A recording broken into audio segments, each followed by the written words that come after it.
Welcome to Lead Smarter, the podcast where you'll hear powerful, no nonsense conversations about leadership with today's top experts and real world leaders like yourself.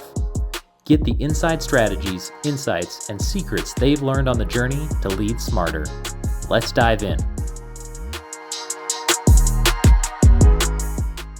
Today's guest is Ben Arendt.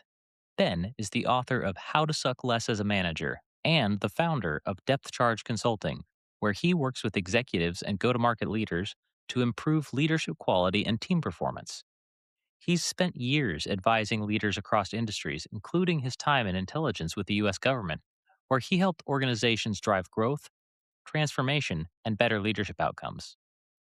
In this conversation, we get into why so many managers aren't actually equipped to lead and what separates the ones who are. We talk about self awareness, emotional regulation, and the dirty nitty gritty of what it really looks like to lead people. We also cover something I found really practical: the idea of small intentional actions, or sugar cubes, like he calls them, that build trust and motivation inside a team. That's enough peeking behind the curtain. Time to join the conversation. Hey, Ben, thank you again for joining us on the Lead Smarter podcast. I had a great time getting to meet with you and learn more about you and your leadership background and like a little bit of your style and the kind of even the book that you've written and released, How to Suck Less as a Manager. I want to make sure I got that right because I've said it now a couple of times. That didn't suck, David. That was really good. Okay, great. Well, thank you again. I also wanted to just kind of dive into some of the topics we talked about when we first got a chance to meet. One of the things that you gave, it just as a stat, which I thought was really interesting, kind of led into our conversation, which was about 81% of managers you said aren't qualified. I think you mentioned that was kind of a stat that came from a couple of years ago. So maybe even more than 81% of managers aren't qualified.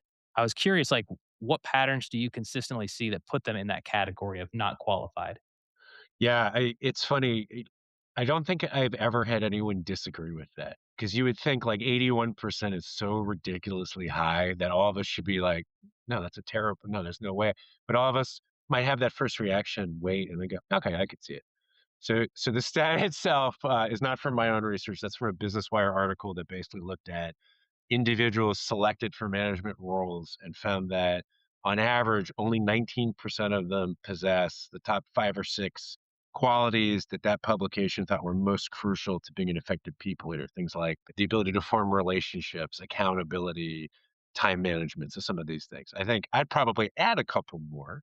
I know a big one that you and I talked about that I mention a lot in the book is emotional regulation and self-awareness. And in that vein, I would say 19% seems about right. I think 1 in 5 is a rough approximation of the number of people I've met that, anecdotally have the willingness to examine themselves and say, hey, where am I really good and where do I need improvement? And for me, that's one of the key components that differentiates somebody who's a really effective leader from somebody who is in a management role and maybe shouldn't be.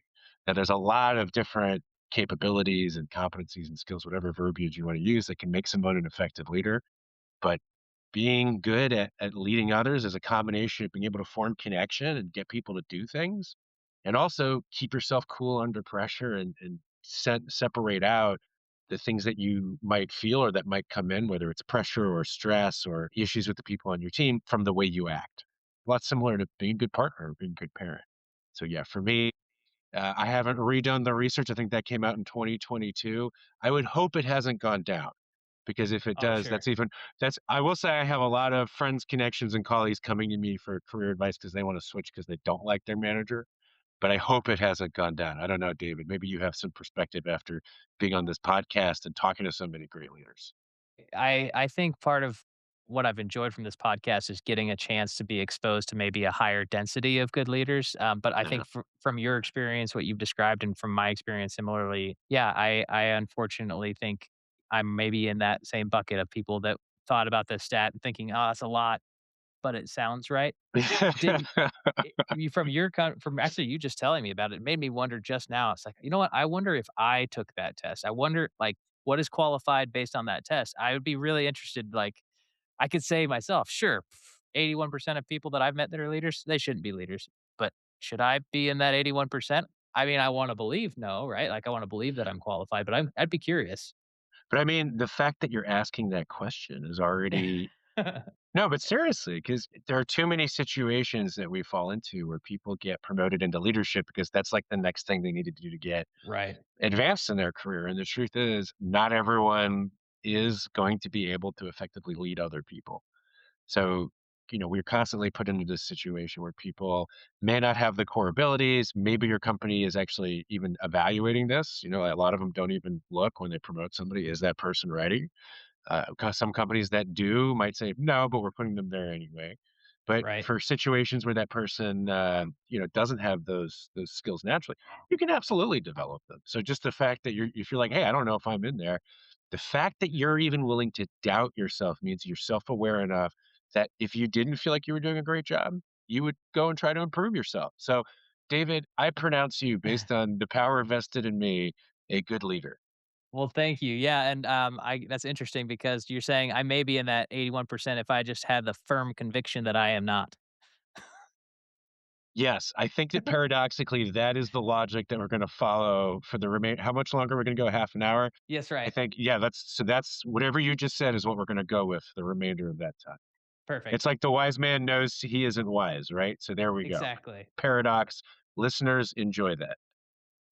Yeah. Well, I mean, and just to address the people that maybe don't fall into the category, if a leader can only change one habit starting tomorrow to become part of that 19%, what would you say is the most common thing that people could address to try to be better leaders or try to fall into the qualified category?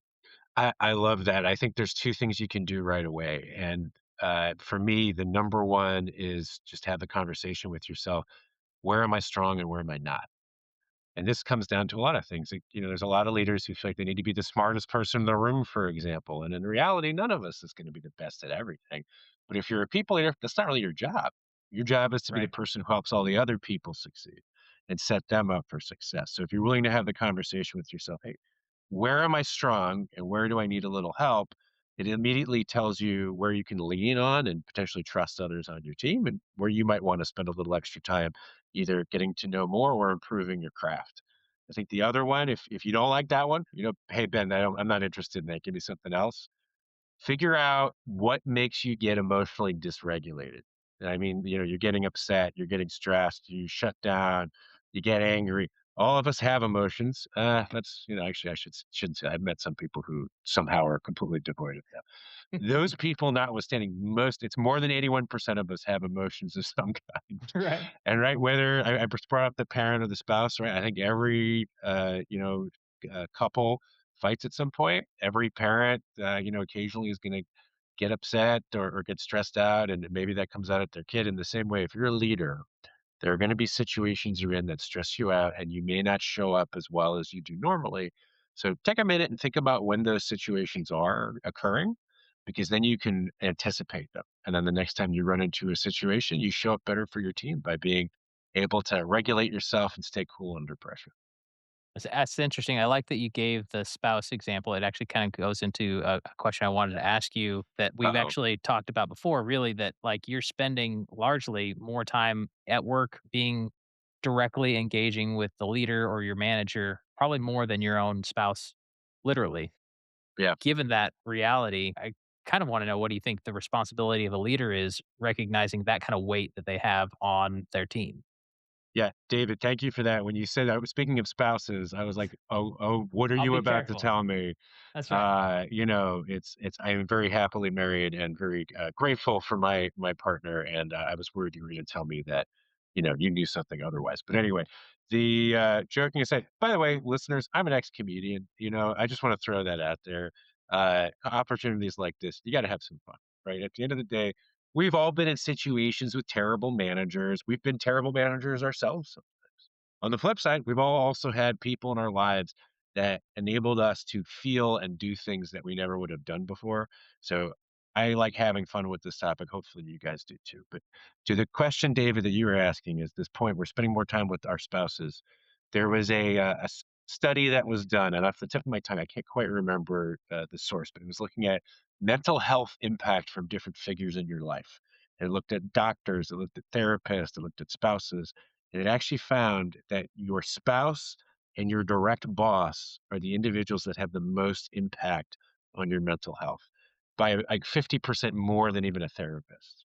And it's David, it's exactly the point you brought up. It's we spend a lot of time with them potentially, but also they have so much control over something that we don't have control over.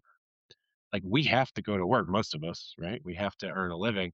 Right. Almost always don't get to choose the people that we report to, and yet they control the narrative that those around our organization see and perceive about us, how we are able to or not able to get promoted or advance, and how our work is perceived. There is so much wrapped up into our happiness tied to that, that yes, managers is an extremely powerful responsibility that you have at your fingertips to potentially influence somebody's overall life satisfaction.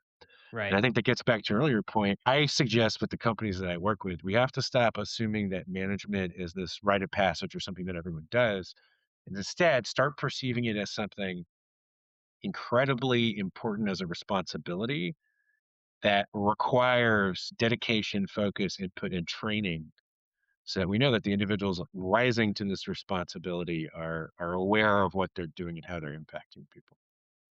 I love the perspective that you're coming from, which basically is like as somebody who's trying to help organizations elevate their leaders and their management. I actually talk to my own clients from almost the opposite end, right? I'm trying to introduce team members and I'm trying to identify like these A players, and I have to tell people that maybe I'm not involved in the conversations with how to help the managers really.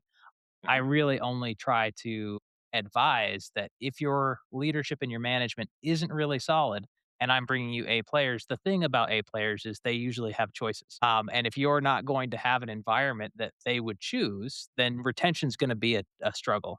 Yeah. And if you want A players, the retention is really going to be a struggle. And one of the things you mentioned is, not everybody gets to choose. And that's right. Like it is tough. There are people that just have to suffer with leadership or management that's suboptimal. But companies that really want to do well recognize they want people that would absolutely choose to be there, and they have to then invest in that kind of a leadership so that they can be that kind of environment. I don't know where I was going with this other than recognizing the conversation from No, the but you're opposite end. but I think you bring up a great point, which is what we're talking about. I get into the touchy feelies a lot because I'm saying things like emotional regulation and it's a Yeah, responsibility. The reason people hire me is because if you can lead your individuals effectively, you're talking about real money, because you right. brought up the point retention. That's expensive. It's funny when I started all of this, people had options. You could go to other companies. Job market the way it is, that hasn't been as much an issue for the past couple years. Although, if like you said, if you're top talent, you can still pretty much choose where you want to go. And I think it'll be a job searchers market as opposed to a job offerers market.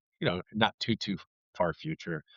But let's say your people don't leave, your A players. They're still not working as hard as they would if they were motivated, right? That whole Right. quiet quitting piece. Depending on where you're looking, there's data that can support anywhere from a 20% different, ROI to 50%. It's sometimes even more if you think about systemic impact of people quiet quitting and maybe having a negative view of the company they're working for. Right. This isn't just the right thing to do to make people happy, like, right? That was what I led with. You want your business to succeed, you gotta get the people that you're paying money for, that you're paying their salary to produce at the level that they're capable of. The way to do that is get them aligned to a person that understands them, that believes them, that can get them or believes in them, can get them motivated, and helps remove a lot of that friction too. So it's not just the emotional piece, it's also clearing the way for those people to do great. Right. And when you talk about motivated, you'd mentioned in our conversations, you'd mentioned sugar cubes Oh that yeah. from managers, like small, meaningful actions that they can take. What are some examples of that you could give, like that leaders are overlooking? What are these sugar cubes that you told me about? Yeah, and I stole this idea, this sugar cube concept from one of my own managers. Now that I'm hearing you say it, were they trying to refer to me as like a horse? Because I think you give sugar cubes to That's right. I mean, I'll take it. I've been called worse animals for sure. Uh, it is just like little rewards day to day. Some of us are in jobs where we get to see the direct impact of the work we do, uh, or we are motivated by our impact on the client. But a lot of us do long-term projects or projects that are detached from the actual impact that we have. So, as a manager, one of the powerful things you can do is create moments where an individual feels some validation, recognition, satisfaction. And it doesn't even have to be that complicated. maybe not just give a sugar cube, but one example I always love to share is I worked previously for the US government back in the day. And I remember we were in in one of the intelligence organizations, we were in a very stressful period. And a colleague of mine had worked basically 3 days in a row with very little sleep, missed his family, didn't get to go home. It was but he did a great job. And his manager's manager, knowing that that individual had been really just burning the midnight oil at his desk, took the time to go to the canteen that we had at the compound and bought him some Pop Tarts, specifically cherry Pop Tarts, because those were his favorite, and brought him to his desk and said, "Hey, I know you didn't get to, go home and eat. Here's a little something." And that colleague of mine told me that that was the most meaningful thing that had happened to him in years. And it wasn't even more so than getting a raise. He got a bonus after this was over a monetary award. That meant more to him because somebody who he knew to be busy, who he respected, took time out of their day to think about what he, my friend, specifically liked and what would mean something to him, and then took the time to go ahead and present it personally. It was a recognition, but with something on top that said, "Hey, I see you and I know you." Give me that easy, right? Popcorn costs Right. $5, right? Well, I don't know what they cost now with inflation, but back then it was $5. Yeah. It could be as simple as shooting someone an email, but it shouldn't be limited to that. You got a lot of options, right? You can say something positive about somebody in a group meeting. I used to do this all the time, phone up my boss or my CEO and say, "Hey, Ashna's doing an awesome job. If I write you something, can you send it to them?" Because sometimes it means a lot more coming from Right. a big boss. That took me 5 or 10 minutes to do. My CEO was happy to do it. And that made that person on my team feel heard, validated, and helped them get the energy to continue doing the great work that they were doing. So those are some sugar cubes and some Pop Tarts, as it were, David. That's awesome. I love that you're literally, like, stringing together in some of your efforts. You gave an example where you're getting others involved to help, like, create more of, like, a network of Yeah, positive resilience in the team and, like, a positive experience for the team.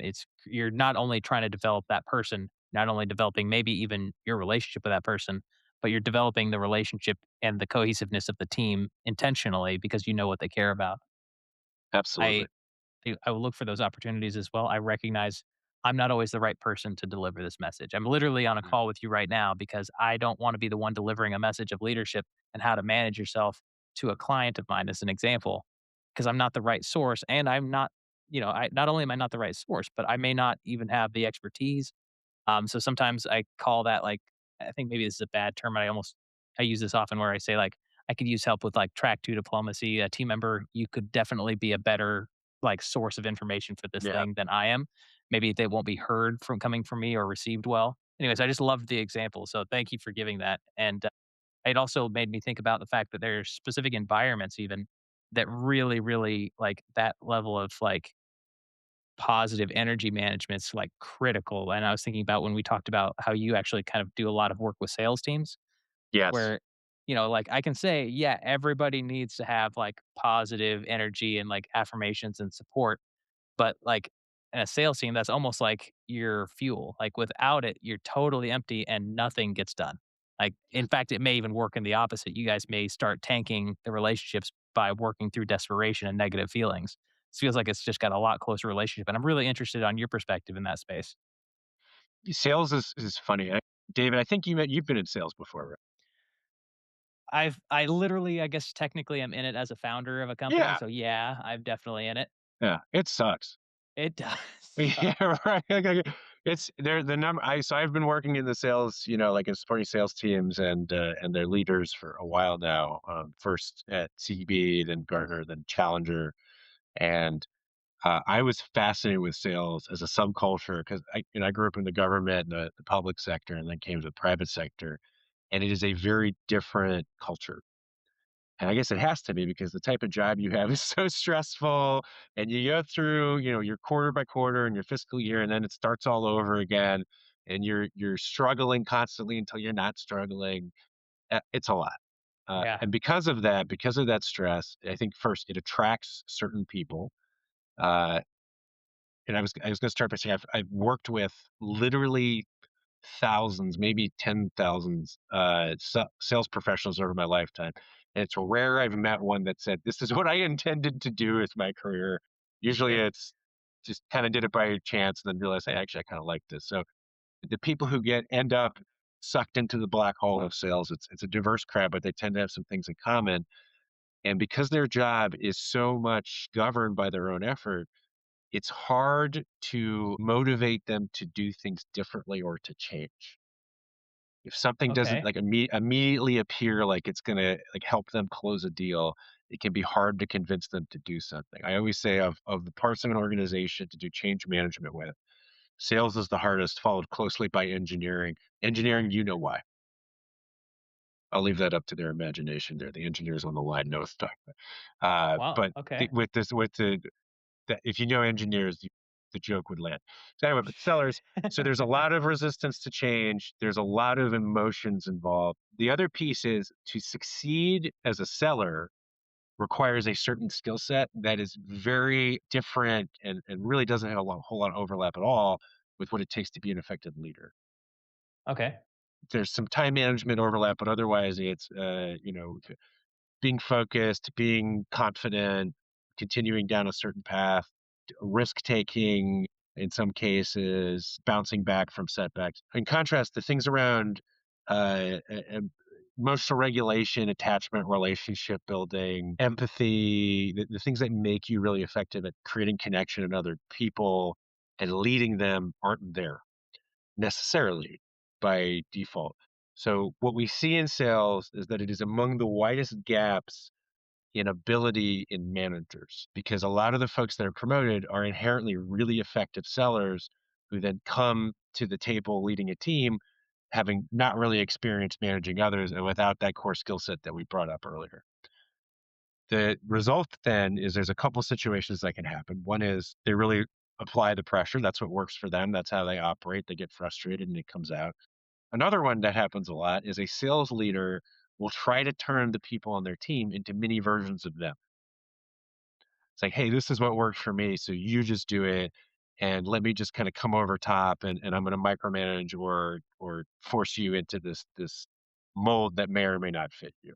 So, often, one of the first things I do with sales managers is start helping them think about, "Who are the people on my team? What are their strengths and weaknesses? And how do I then need to redirect the things that I think work for me to make more sense for them?" That's super interesting. I don't think I would have come to the conclusion or even thought that somebody whose like primary role, I mean, CRMs, right? Relationship management wouldn't be naturally better at being leaderships because they're managing relationships. I would have expected that to be a more aligned. They tend to be really good communicators, but the type of relationship is just really different. When you're Okay. trying to get so in the today's world, the typical B2B buying group is, I think last count a couple years ago was about 11.1 people involved in buying something if you're selling B2B. I'm Right. sure it's more now.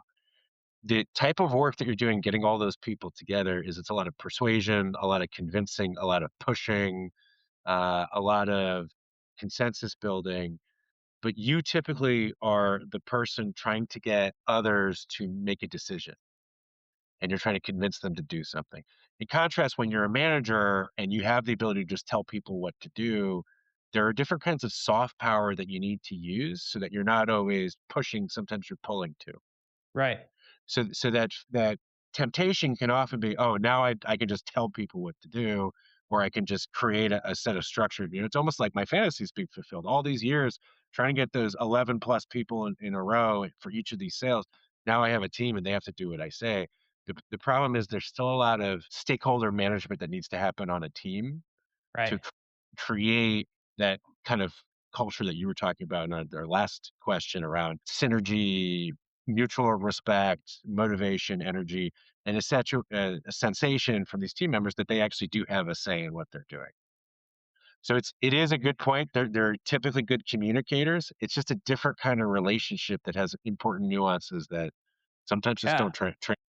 Well, and you would definitely you would know being that you've been immersed into, as you mentioned, like tens of thousands of sales professionals. So you would see these trends.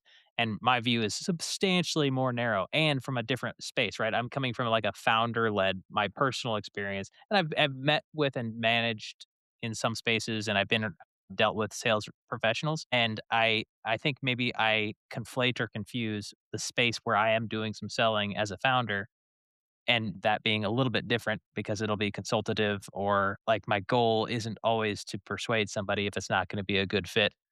I think there may be a slight difference in a founder who's doing some sales versus like a salesperson. That is exactly what they do. Like that is their primary focus entirely, and they're held to different levels of accountability in terms of metrics and things like that, and their responsibilities are more focused.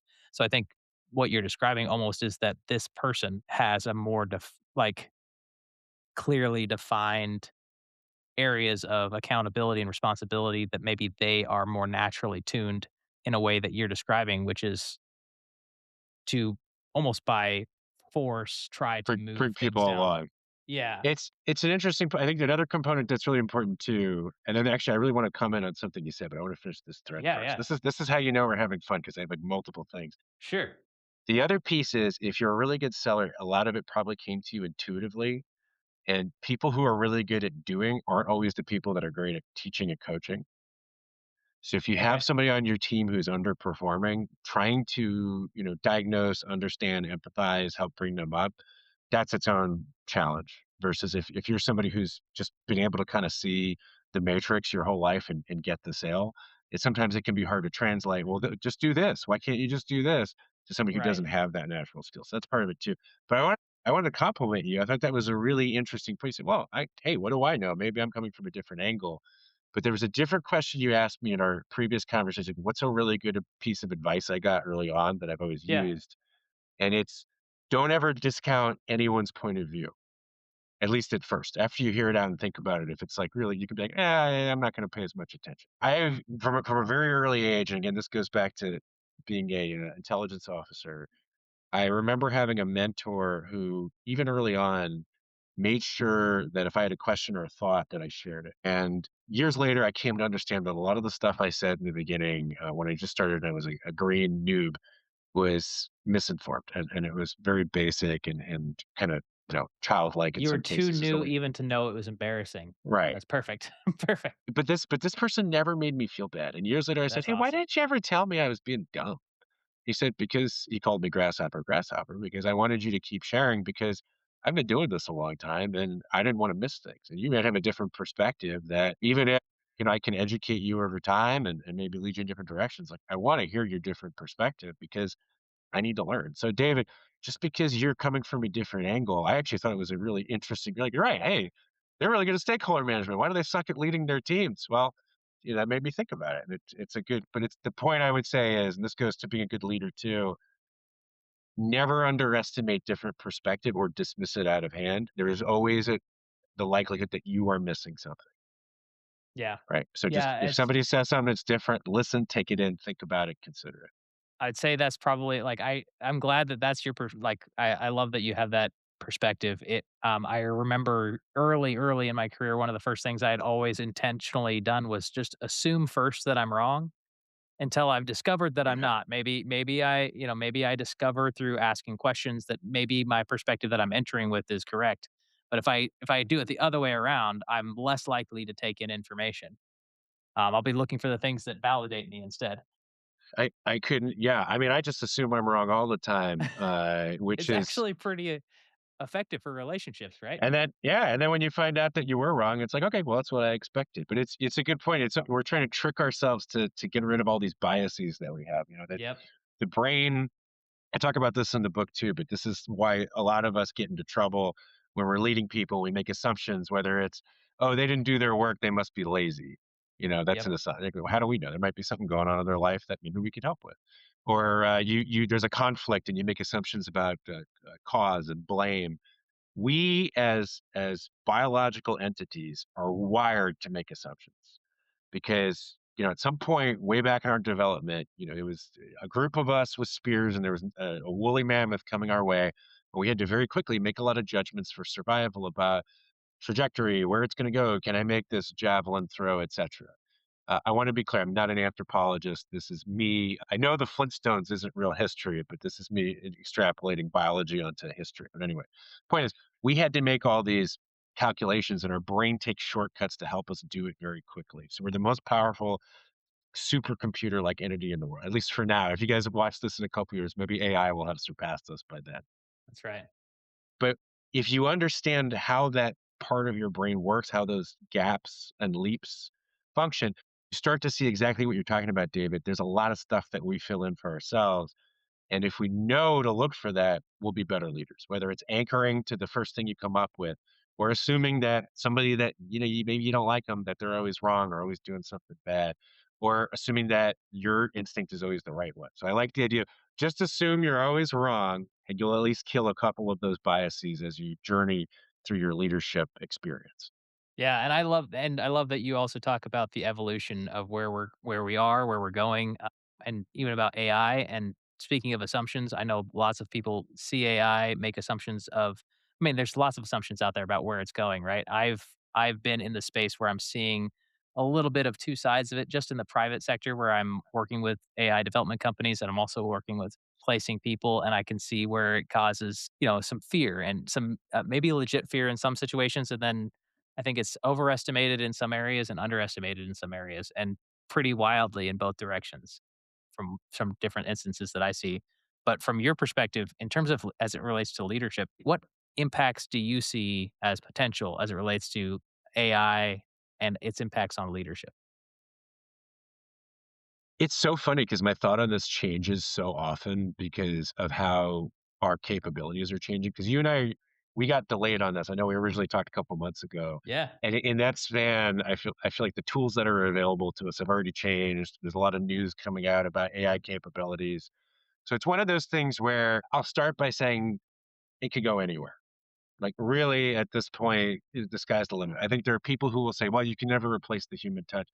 Honestly, I saw a survey somewhere, and I unfortunately, I don't remember where that said more people would prefer to be coached by an AI than a human, which Yeah. boggles my mind, but it kinda makes sense because if you're talking to a person like therapist or a coach, you might feel judged. Yep. Personally, I'd prefer a human, but, it kinda makes sense. So, it's hard to say. What I think is probably something that will not change is that it's a double-edged sword. On the one hand, I love the idea that there are tools that are easily available which help you make sense of a lot of information. Right. So, for example, if you wanted to look at 20 reports that one of your direct reports put together and kind of remind yourself what was in them, because, let's say it's been a year and it's a long time. I think AI is a great way to help you do that, remind you of what the person worked on in that year. If Yeah. you want to obviously take notes or keep a dial or a diary or a log of things people are doing. If you want to role play something, even I know there are tools out there and ChatGPT even is pretty good at this thing. "Hey, and I wanna say something to this person, but I'm afraid it could offend them. Here's what I'm thinking. What do you think about that?" It can give you some good tips. So there's a lot of great application and ways to ask for advice. Where the second edge of this sword, the one that cuts you, comes into play is when we become too dependent on it and cease to learn. Yep. So, I have some leaders already who, they're very excited about AI tools that they're giving to their managers so that their managers can plug in information and basically get like an entire coaching conversation built out for them that they can lead. I'd still rather that a leader construct that themselves because if you are not really doing the analysis yourself or thinking critically at any point, you're just relying on an AI to tell you what you should infer about somebody. I think your value starts to diminish, and I think we also run into issues where AI is still not perfect, and Right. as of now, it still can't replace your judgment. Yeah. So, in a nutshell, it can do quite a lot for us. I think it can be a great tool, provided that we're still willing to do the legwork when it comes to making the hard decision and doing the analysis, and using it in a supporting fashion where it's helping us synthesize information or fact check things. Yeah, and I've got a few, like, experiences with my own team that get really excited about the capabilities, and I tell them, like, "That's great. If it's gonna save you that kinda time, that sounds fantastic. Just so you know, I wanna make sure that you're reviewing the output, because if you're gonna just leverage it entirely, great, save a bunch of time, but you're still accountable to the end piece. So if it's got a bunch of mistakes and I can literally just look and see you didn't review it, I mean, that's kinda on you at that point. I mean, even with my partners in a higher stakes situation, we get like a 30-page legal contract. We have AI look through and tell us where are those, areas of concern, and like, "Okay, great, maybe we could sign this contract, but I don't think we can actually get away with not reading the contract. Y I think it could miss one thing and we're still signing that, right? So while I love the idea of efficiency, there's a point at which I can't actually afford to fully remove myself from that and not still like pay for the consequences if there's any mistake. I agree. I've never seen so I've definitely encountered similar things. I've never seen a situation where somebody creates something with AI and there's not at least one issue with it. Yeah. Yeah, Whether it's I like a think you're right. phantom or like a hallucination or there's Yep. something's been inserted that doesn't make sense.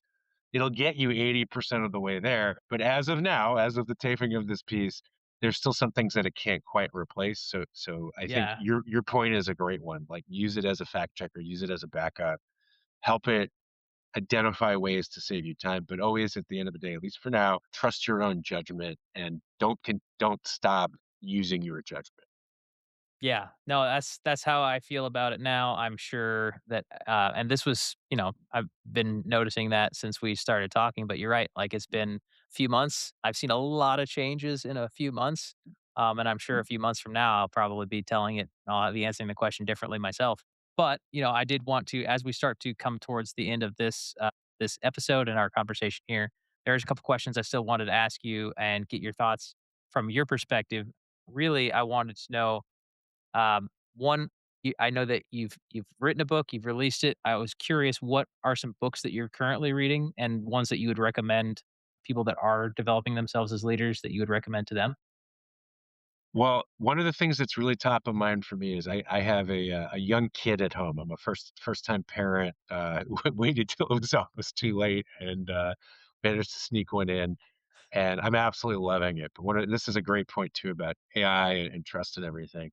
The author in question is this woman named Emily Oster, who's a economist and who writes. She's written a couple things both on very young children and then also on preparing to have your child and looks at a lot of the underlying data that was used to make some of the best practices that are given out to people as they become parents. So, for example, things about sleeping arrangements with your child or when to feed them certain things. And I won't advise anybody on the call about or on the listening audience right now about what to do with your kid, but super interesting. And what I like about it is she actually breaks down where some of the data is actually not as good as we think it is, and we might be believing things without really needing to believe them and other places where the data is actually really good and we're not believing things enough.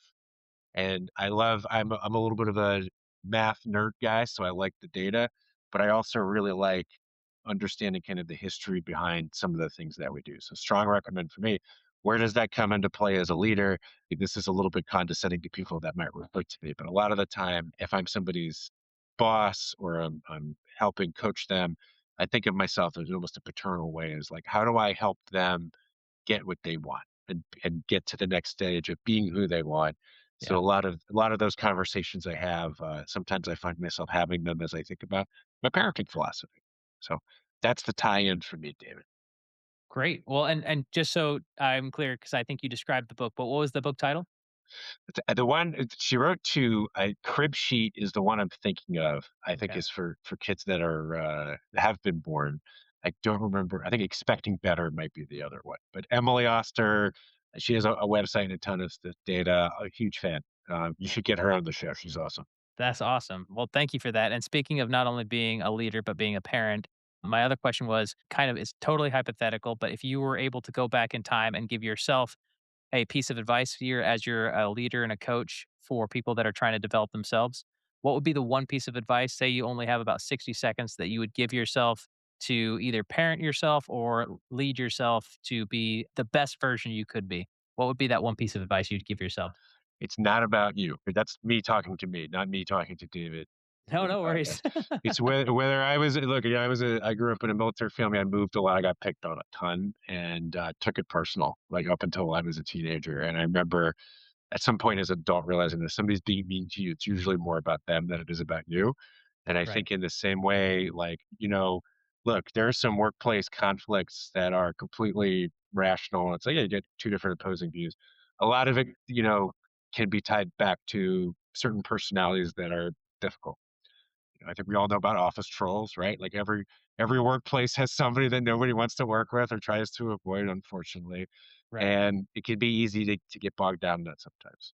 And just realizing at the end of the day, all you can control is you, and be confident going into something about what you want to get out of it and how you want to present yourself, and then allow whoever else is potentially not being as respectful or behaving in the same way to, or acting in a way that might feel tense or uncomfortable. Just know that that's more a reflection of them or something that they're feeling.